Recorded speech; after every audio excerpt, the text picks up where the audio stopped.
anyone who's been going down the rabbit hole about how they've been using AI to reveal what is actually being said in ancient Sumerian text on the clay tablets, like ancient Mesopotamia, where they were saying was the original language. And after they were able to decode what it was saying because of these marks that were found deeper in the tablets than originally thought, and they were under the other marks, they shut everything down. Like, the government made them stop. And I want y'all to know it's insane, and I'm on a tangent. The craziest part about this entire thing was that at the bottom of those cuneiform tablets, up under all of the actual markings, there were instructions for it to be deciphered by a machine like AI, which blew archaeologists' mind. And when they reported it and they backed the research, guess who came in and told them they need to stop immediately, swept away everything, and stopped the translation of these ancient Akkadian tablets. And if you know anything about the Book of Enoch, if you know anything about ancient Sumeria and how they have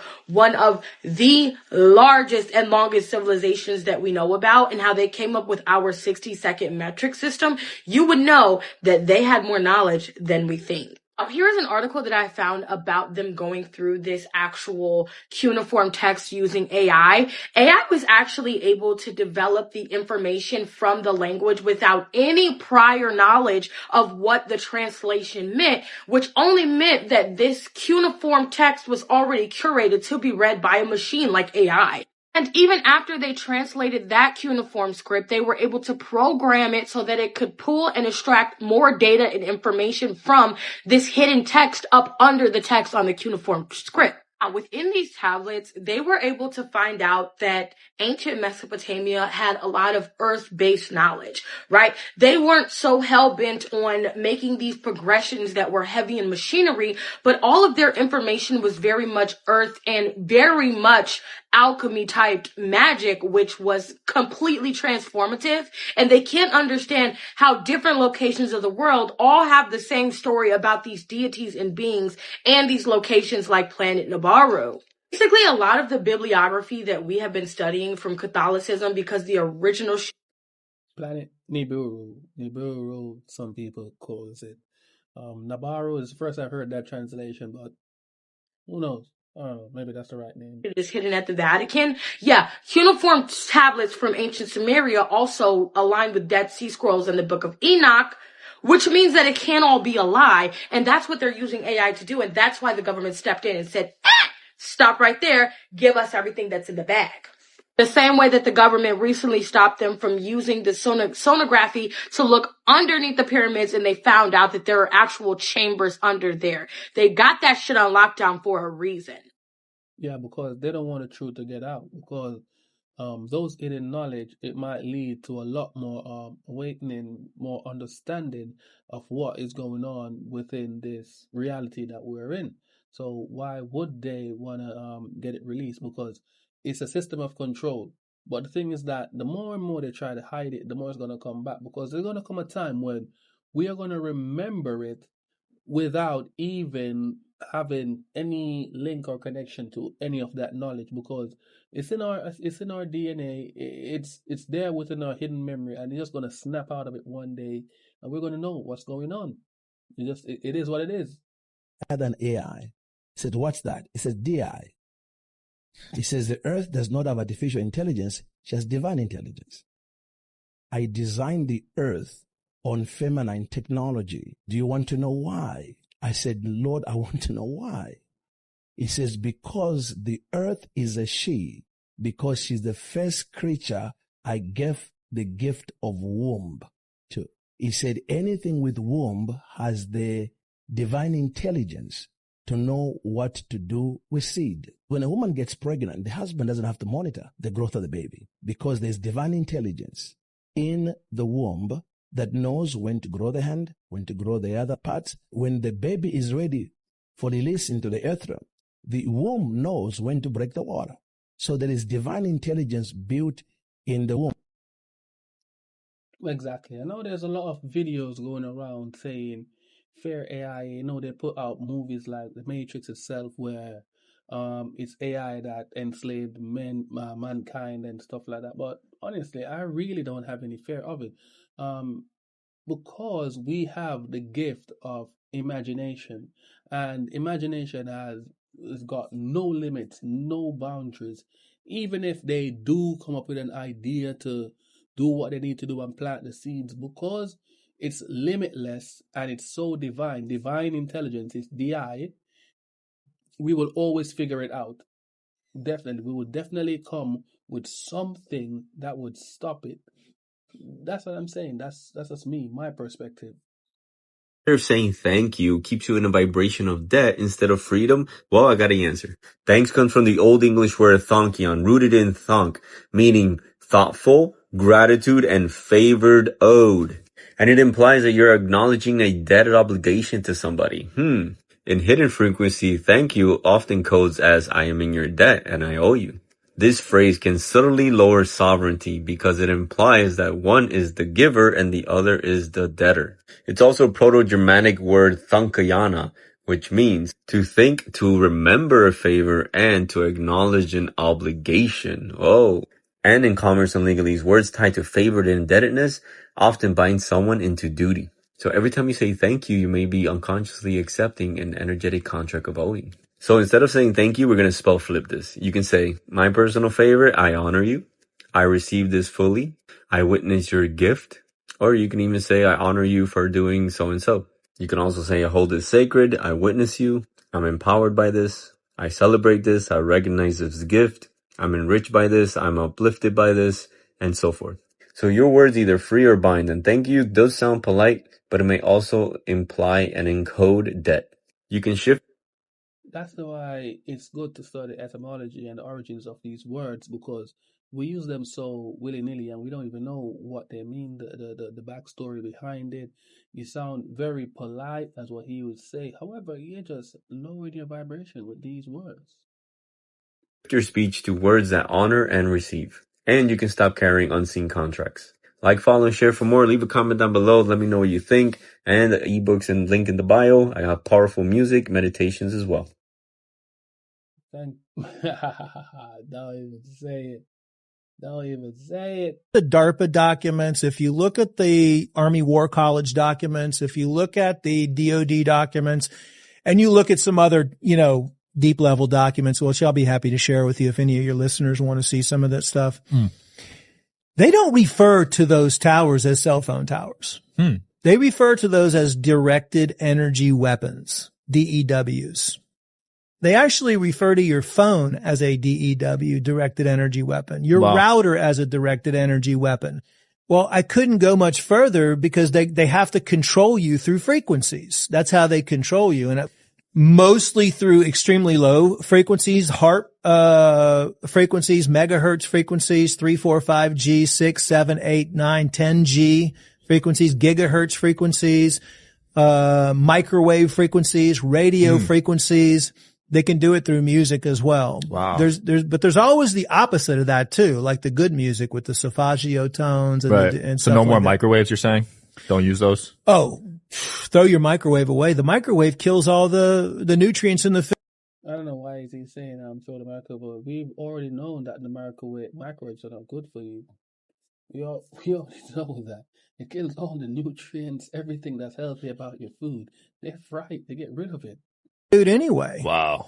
Yeah, I mean, so that's when you get into, they also want a lot of metals in your body. They need a lot of metals in your bodies as transducers and as receivers.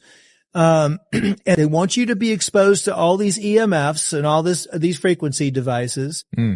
So the solution is to get rid of all the chemicals and all the metals in your body. You could do that through toxin binders, ozonated activated charcoal, like a microsomal EDTA, some clays, stuff like that. Doing all of this transhumanism stuff. Because with the heavy metals in your body, what it does, it lowers your vibration, as you can see. And you become like, you're just a walking bullseye for these people. So the more you release these metals, you detoxify your body of these metals, then what will happen? Then your vibration instantly will start to go up. And then you start tapping into the true you. We're already coming up with solutions, which are just detox your body, make those decisions to start cleaning your liver, do liver cleansing, do heavy metal cleansing, do parasite cleansing, clean and heal your gut, put some really good probiotics in your gut. and try to avoid or protect yourself from any of the EMFs as much as possible. Definitely. Not manifest money. Stop letting these influencers lie to you. They don't be knowing what the fuck they talk about. And I get it. Yeah, you can manifest money, but technically you can't. We gotta know what these words are. That's the start. Knowing what these words are. And I'm about to break this shit down. What the fuck is you talking about? So let me start by saying this. Law of attraction is something that you bring inward. It's already external. So you just bring it inward, right? Manifestation is something that you bring from within out. So that's why I say you can't manifest money, because you don't have no money inside of you. You know what I'm saying? Manifestation isn't the physical thing. It's that internal shift that a lot. Well, you may not have money inside of you. However, you do have wealth and abundance inside of you, because abundance is your birthright.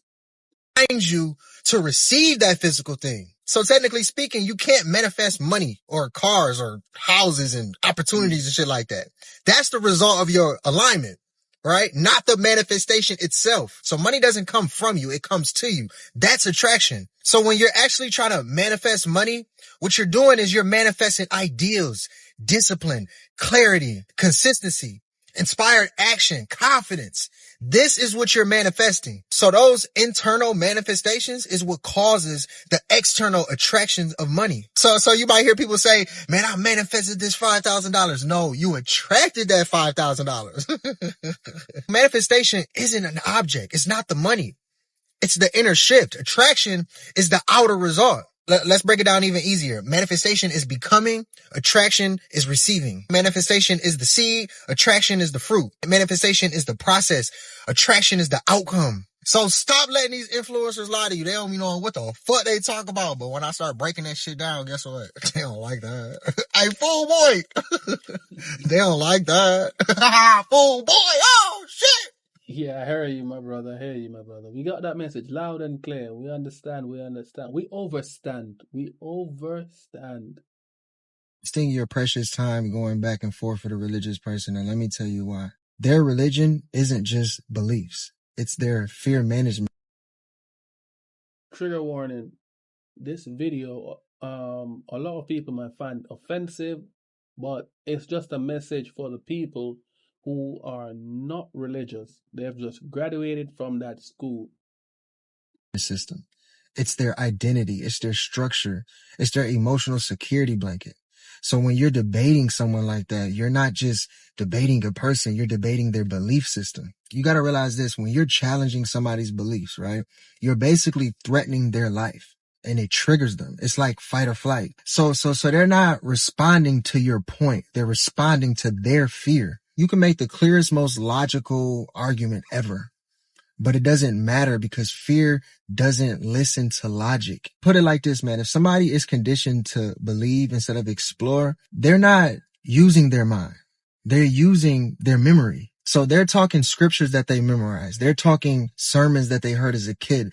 They're talking about what their mother or their father told them. You are talking to inherited fear. So what happens is there's no curiosity. There's no openness. There's no room for new information. Beliefs replace thinking. You got to realize you're free. They're not. That's why it never lines up. You're speaking from an inner experience or awakening. They're speaking from rules, commandments, expectations. Your awareness is fluid.